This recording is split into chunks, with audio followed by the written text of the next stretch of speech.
Anagomana uripi uya kundo chitambe mudamskana kaita se dato suwarudo uripo. Anagomana uripi uya kundo chitambe mudamskana kaita se dato suwarudo uripo. Asiwani mumwe nitaurire ndisiwe wakasiya wandi wimbisa ndichauya sokutora asi nguwa yareba ndakango kumirira chiuya ndasuwarudo. Anagomana uripi uya kundo chitambe mudamskana kaita se dato suwarudo uripo. Anagomana uripi uya kundo chitambe mudamskana kaita se dato suwarudo uripo.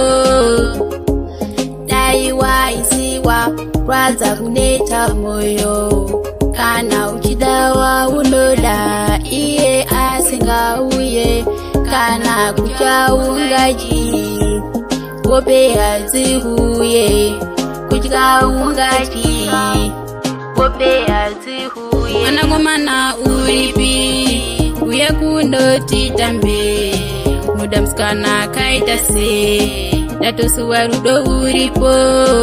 Anagomana uripi uya kundo chitambe mudamskana kaita se dato suwarudo uripo.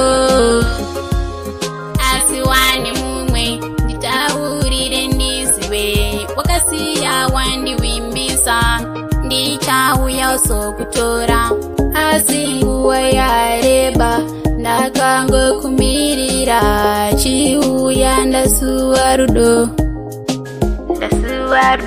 Anagomana uripi uya kundo chitambe mudamskana kaita se dato suwarudo uripo. Uripi chitambe kaita se uripo. Uripi chitambe kaita se uripo.